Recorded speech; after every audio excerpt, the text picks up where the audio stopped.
Hey everybody, before we get started, just to remind you this episode is brought to you by our patrons like Ahagao Comics, Qua, Drago66, and Nestor Flores.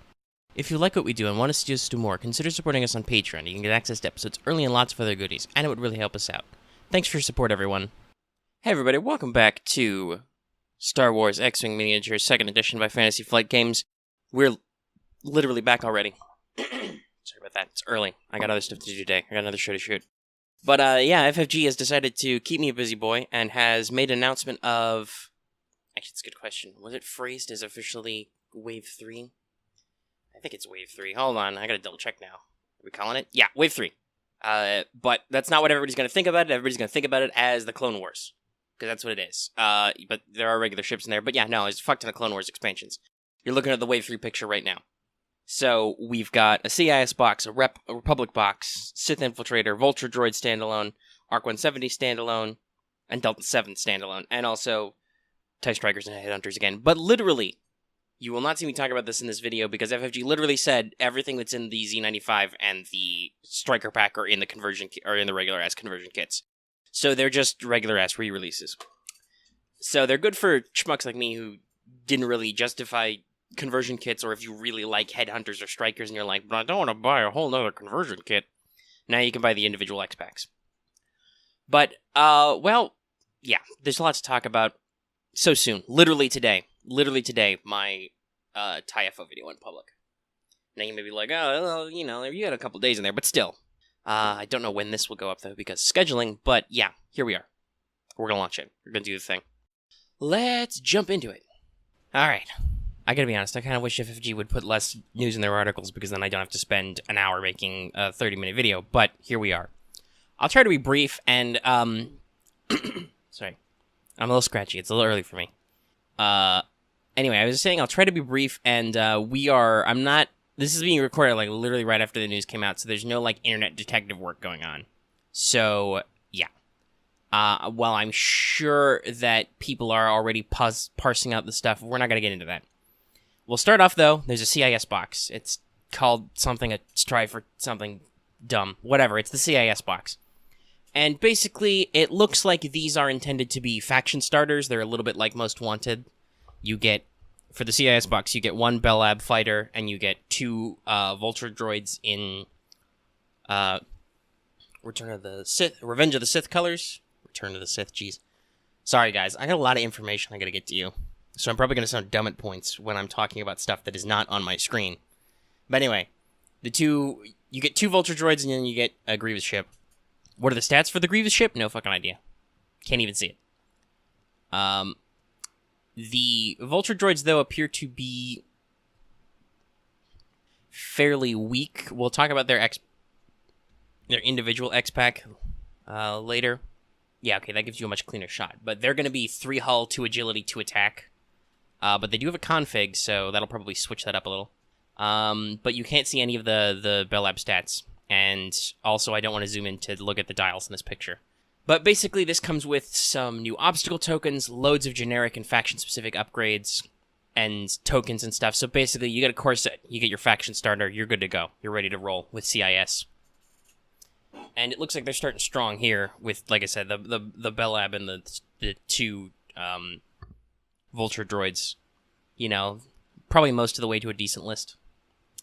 There's not really a lot to talk about in the CIS box. Let's jump into the one upgrade they showed, which will tell us more, I think, about the CIS flavor. And so that upgrade is Crackin. I believe they called this like some kind of tactical upgrade. Tactical something, whatever. The symbol is little tactical droid holograms, and that looks like it's going to be the theme. Is that basically you're going to get certain, tactical coordination options between Separatist ships. So Crackin, I don't know what the solitary keyword is, that's probably an RNG, but they're Separatist on the upgrade. They give you a white calculate, and they say, during the end phase, you may choose up to 3 friendly ships at range 0 to 3. If you do, these ships do not remove 1 calculate token. So that's a pretty good start. So basically, yeah, you see the theme here. You're gonna use ships with crews or these tactical processors to kind of coordinate, but not action coordinate, the the droid ships and let them like keep tokens or do other effects, and that really seems to be the synergy. We're really going to play with the calculate action. Not much else to say here yet. And so next up, we have revealed the Sith Infiltrator. Pretty basic stuff. That's going to be a... actually, I don't know if it's a medium or large ship. But it's has 3 attack, 1 agility, 6 hull, 4 shields looks like, so it's probably a large. It's a big boy. And it has focus, target lock, and a red barrel roll. No inherent cloak, but there will probably be maybe a title, like a scimitar title. We'll give it a cloak or something. There's really not much else to see here. We can kind of see the dial. Oh, can I zoom in a pinch? Let me scroll in. So we got like a 5K turn. We have, interestingly, blue 1 forwards and 1 banks, but red turns. Are those red turns or T-rolls? Oh, there must be red T-rolls, because they have white turns at 2. So yeah, this is a pretty agile ship, but that's probably because it's a large base, big boy, and it does not have a turret. It just has a forward primary. Also looks like there's going to be some cannon slots, because it's got cannon upgrades in it. And probably crew also, but because we see a cool, sweet Count Dooku card in there somewhere. And maybe torpedoes? I don't know. I don't know at all. No idea. Not sure about anything yet. But it's here. It looks like it's got some interesting stuff packed away in there that can, be useful for a couple of things. It's got a flexible dial, decent health. Oh, there's a cloak token, so yeah, there's definitely going to be some kind of cloaking mechanism in there. But yeah, not much else to talk about. I mean, the dial, like I said, seems pretty flexible. Your blues are a little limited. You're going to be telegraphing a lot if you use one of those red moves, but it's got some flexibility at least. Got a red barrel roll in there. I think it's really going to be interesting to see, though, the pilot. Speaking of which, let's look at the one card they spoiled for this pack. So let's talk about Darth Maul. Yes, it's Darth Maul. That's why he's with the CIS. Also, if I sound slightly different or you hear me sipping, it's because I got a much-needed coffee in between the last 2 segments. Coffee. Anyway, Darth Maul. I-5, Sith Assassin. You can clearly see here all the things. He's got 3 Force, which bothers me a little, because Darth Vader's the only other guy with 3 Force. I don't like that comparison. But, yeah, after you perform attack, you may spend 2 Force to perform a bonus primary attack against a different target. If your attack missed, you may perform that bonus primary attack against the same target instead. So, yeah, he's real good. He gets to double shoot. But only every couple of turns. And actually, because he's got 3 Force pips. Assuming you don't spend any other Force on anything. Because, you could spend it to mod one of your bonus attacks. But, first turn, you have 3, you spend 2. Next turn, you have 2, you spend 2. Then you have to wait 2 turns. So, it's kind of like a diminishing returns on the spending. Though it does appear that, at least guessing by the fact that, like I said, Count Dooku's in this pack, there's probably a crew slot on the Infiltrator, so if you put a Force crew on there, even though that doesn't make any fucking thematic sense, you can probably get up to 4 and then go back-to-back, and then you have to wait 2 turns. So, anyway, with that 3 attack, that's definitely a thing.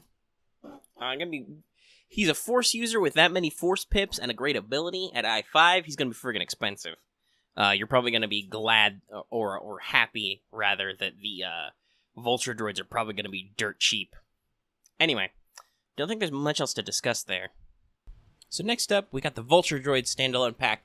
So, step 1, besides obviously the stat line we discussed earlier, and we should mention that it's got a calculated target lock and then a barrel roll to calculate. But let's talk about the dial on this bad boy, because their dial is weird. So they've got a 5 straight, so they can go pretty fast.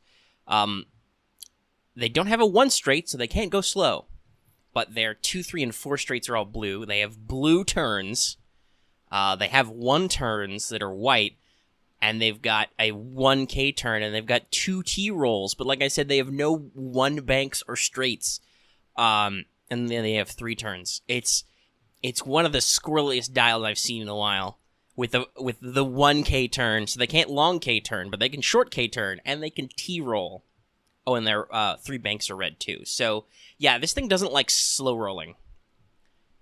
You've got a lot of tight corner maneuverability, and you've got a lot of straight line speed, and that's a very interesting combo, especially considering how these guys are built. And it looks like you got a handful of uniques in addition to just Trade Federation pilots or whatever. They have some ship ability involving, I think, calculates, but I can't see it. And they got some grappling struts, which can be open or closed configuration. Also, hey, Discord missiles are coming. We'll see how that works. It looks like they're because you can see the Buzz Droid token. It looks like they're a token which scoots itself towards the enemy, maybe. Like an obstacle that can move itself. That'd be pretty cool. Otherwise, yeah, these guys have to be cheap because they're fragile. They don't have access to full-blown focus. 2 agility, 3 hull. Ugh. Gotta be cheapo. But let's move into the one card they spoiled for these guys. By the way, I'm sorry if I sound a little like non-committal or unsure talking about the spreads. Like I said, this is pre-internet detective work, so I'm just looking at the images and zooming in slightly. So obviously, some of them are a little hard to read. But the for sure card we got spoiled in the Vulture pack is Energy Shell Charges. It is a missile upgrade that is separatist and requires a calculate token. So basically, only droid ships can take this with a missile slot. And it's an attack calculate, so you need to have a calculate token. Spend 1 charge. While you perform this attack, you may spend 1 calculate token to change 1 focus result into a crit result. There are 3 attack at range 2 to 3. Action, reload this card, 1 charge. So basically, these are like the droid-only version of proton torpedoes. You can spend a calculate token to get a free focus to crit. But you need to have a calculate token first, which is probably why Crackin's pretty good, because you can hold on to your tokens and maybe position and get a shot. Range 2 to 3, no range bonus. With 3 attack, it's pretty decent. You're going to probably see this a lot. It takes an action to reload, so it's a little action inefficient. But you get a couple of these buggers on the field. Be pretty good. I like it. It's much like with Crackin, I think it tells you a little what the faction identity of the Separatists are going to be. It's going to be that they will use calculate tokens in ways you were not expecting before. New and interesting ways to, generate attacks, to generate synergy, all kinds of stuff. All right. Well, enough talking about the dirty seps. Let's start fighting for the Republic. So, the Republic box. It's something, Defenders or something, or whatever. Anyway, it's basically the same setup as the CIS box. You get 2 Torrent Fighters and 1 Delta 7 in the red paint. And since there's a Delta 7 standalone pack that's got Anakin's Azure Angel paint, that's why there's 2 paint jobs. Yay. God, some of these images are like super small. Basically, yeah, it looks like you get all the tokens you need. You get a few force tokens, you get some charge tokens, you get all your other tokens. You get, your debris field. Can't make heads or tails of the dials. Okay, I think I see the Torrent. It's very blurry, though. It looks like the Torrent fighters are 2 attack, 2 agility. But I think that's like a 5 hull. So they're not quite as squishy as your droid fighters. And I'm going to guess that's a focus evade? Is that an evade? I think it's an evade. Target lock and then barrel roll into evade. Which is, linked actions, it's red. But that'll be interesting. And yeah, this is basically just like the CIS pack. It'll give you all the shees you need. Okay. And then let's see. Yeah, actually, the way the article was laid out, there was like no extra spoilers, I think, if I'm looking at this right. Yeah, so it goes straight to 30. All right, I'm looking at my images. It went straight to 32. So there's 2 cards spoiled for 34, which is the Delta 7, and no cards spoiled for the 32, which is the Republic box. All right, let's move into the next pack real quick. So we're seeing the ARC 170 as a cross-faction ship. Looks like it has the same dial. It's just the same ARC 170 title, or subtitle, whatever you want to call it, with the ship identification. There's some kind of gunner in there, which looks new. Yeah, it's 3-2. There's a couple different pilots. There appears to be a Republic-only modification that I can't read, but it's got a target lock requirement on it, so it's probably something to do with locks. There is, well, first of all, I just want to say, called it because you can clearly see there is a Chancellor Palpatine and a Darth Sidious card, which look like they are flip sides. Also, is it just me? No, okay, that was just the blurring. All right, there's the pixelation. But yeah, so there's a Palp, a Chancellor Palp, and a Darth Sidious I'm guessing they're flip sides of the card. And I bet you can have matches where you can have Sidious on the CIS side and possibly Chancellor Palpatine on the Republic side. Trust no one, not even yourself. Just the most masterful suggestion. I've been saying that since the Clone Wars was announced. Also, here's a super interesting note. Palp has a purple coordinate. We don't know what that means yet, but purple actions are a thing. Whether that means it costs a force to use that action, or it gives you a force to use when you use that action, don't know. But it's very interesting, very interesting. But yeah, it looks like Palp or Sidious gives you pocket coordinates with force bonuses. Very interesting. Otherwise, the arc's not really modified anyway. It looks like any synergy it gets on its own will be based on Republic-only upgrades, but hopefully they'll throw a little something in for the Rebel arc, because I gotta say, Rebel arcs are a little generic right now. And then the one card they spoil for the Arc 170 is just confusing. So we got Sinker, Wolfpack veteran, clearly a clone pilot. And his ability reads, when a friendly ship at range 1 to 2 in your side arcs performs a primary attack, it may reroll 1 attack die. I think this is the first time we've seen for sure the side arc symbol. But yeah, so he rewards formation flying in a very specific way. I wonder if this is going to be the Republic theme, because Rebels usually rewards tight formation flying, right? Just generically either range 1 or range 1 to 2. You know, there are a couple of imp ships that which reward like range 0 to 1 at any direction. We've talked about this before with resistance ships. Like, they're much more about synergy of the upgrades on your ship. I wonder if Republic ships aren't going to be more like Sinker here and have very specific, like, you gain a bonus when a friendly ship gains a bonus when it's in front of you or behind you, or obviously a Sinker next to you. It's a very interesting design space. I'm kind of glad to see they're doing it. And we'll see if we get more spoilers. There's not much else to talk about here. Sinker, he's in at Arc 170. The concept is cool though, and on the medium base, those arcs the side arcs aren't shabby. And then we've got the Delta 7 standalone pack. That's the last standalone pack we're going to talk about, because like I said, we're not going to talk about the head under the striker. So by default, first of all, generic force user, we got another one. There's an I3 Jedi Knight with 1 force. And it looks like normally the Delta 7 Aether Spread is 2 attack, 3 agility, 3 hull, 1 shield.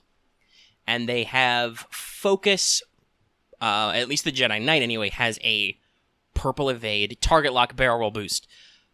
So they've got a lot of action flexibility. The dial, let me zoom in a little and make this incomprehensible. But okay, the dial. So you got a 5K, a 4K. Are those two? No, those are 2 T-rolls. No, those are 2 sloops. It's hard to tell the difference in this range, but those are 2 sloops. They also don't have a 1 forward, but they have blue 1 banks, 1 turns, all the 2s. Got 3 banks and 3 forwards, and a 4 and a 5. So these are speedy, a bit like the Scimitar. Your blues are a little obvious. They're a little maneuvered. There's a couple names in there. I'm thinking that's an Ahsoka. Is that a Barriss Ophi? A Luminara? Stuff like that. They're in there. Hold on, let me zoom out a little. There's an I6, and it's the yellow one, so it's Anakin. Okay, I had to zoom back out until the numbers made sense. And there's some kind of ship ability involving spending force to boost your barrel roll. I'm guessing that's a double action type thing. That's their like double action move. So the Aether Spread is clearly like an interceptor type ship. Unless, of course, you give it the configuration, the Delta 7B, which gives you +1 forward primary, -1 agility, and +2 shields. That turns it into much more of an X-Wing-esque brawler, with the 3 attack, only the 2 agility, but now you're 3 hull, 3 shields. So yeah, you can. That's a very interesting concept. There's also is that flavor text? I think it's just flavor text on the Delta 7 BE configuration. But yeah, so a lot of flexibility in this. I like it a lot. They're going to be playing a lot with the force upgrades, I think. I expect that for an interceptory type ship, it'll be pretty expensive on its own, and no idea how the 7B is going to react to the price. But they're also astromech compatible. Looks like they've got a new astromech type I'm not familiar with. And I got a couple upgrades and stuff. We're going to actually talk about a couple of them in just a second. I'm going to sip my coffee. So first, we're going to talk about actually a generic new Force upgrade, Brilliant Evasion. It's a Force talent upgrade. While you defend, if you are not in the attacker's bullseye, you may spend 1 Force charge to change 2 of your focus results to evade results. So basically, so long as you're not being bullseyed, you can get an extra focus flip for your Force token. And that's fair, that's cool. It's probably going to be expensive because it's Force, but hey, it's a thing that anybody can learn, so I expect we might see this trickle into some other areas once it comes out. But other than that, not a whole lot to say. Mostly because Force upgrades are expensive. Now here's a potentially much more interesting upgrade, if only because, well, interesting to talk about anyway, if only because it's specific. It is a config and a mod slot for the Delta 7 Aether Spread only calibrated laser targeting. And it says, while you perform a primary attack, if the defender is in your bullseye, you add a focus result. So obviously, if you're taking focus, or you want to spend a Force token just like whatever, this is very handy if you can get them in your bullseye. And it sounds like the way the Delta 7 is laid out, you're going to be able to pull that off. The interesting thing, though, here is this is a config and a mod. So it eats a mod slot, and also it eats your config, which means you maybe can't take the Delta 7B, which is probably good. It's probably more balanced that way. But this does mean that your offensive maximum is going to be a little lower. It's only going to be useful if you can get bullseye and you can get mods. And sure, you can get mods with Force, but that means you're not using Force for other stuff. It'll be interesting to see how some of this stuff is priced vis-a-vis each other. But I think both CLT and 7B deltas will be viable in some level, depending on how costly they are. Like I said, don't get your hopes that the delta is going to be like the bargain bin ship, because there's a lot of Force flying around there. And that's it. We're done. Like I said, we're not going to talk about the Striker pack or the Headhunter pack. Those are all been spoiled. All that stuff's supposed to be in the conversion kits already. That's just for people who are either new to the game, the second edition entirely, or just don't want to buy more conversion kits just to get more Strikers or Headhunters. Deep breath. Inside. Well, we did it in under 20 minutes, basically. So, yeah. Sorry if that seemed a little short in place, but like I said, I didn't want to do internet detective work. I just want to shoot the video real quick and get it out, because that's how videos work. A lot of this stuff's lacking context and deeper stuff. We're probably going to have a much more in-depth talk when we get to actual previews of these ships. We've got to go through the Mining Guild tie and the A-Wing, obviously, and Wave 2. So it'll probably be a little while before we get to these previews.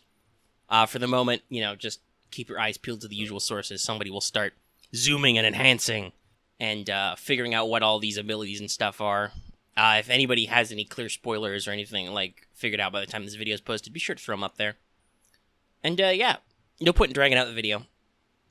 Just keep your eyes peeled to the channel. There's plenty of stuff to do. We've been putting out X-Wing videos pretty regularly as they come out, so long as they don't bore me. And we put out other stuff like Legion. I said this in our last X-Wing video that just came out today, but I'm considering doing some episodes about the L5R RPG at least. I don't know if I'm ready to do episodes about the card game yet. I'm only just barely scratching the surface. It's like me with Armada. I appreciate Armada. I think Armada is cool. I don't have the time in my life to figure out how to play Armada perfectly and, start making videos, because I don't know, Star Destroyers look cool. X-Wings are cool. That's all I know about Armada. That's it.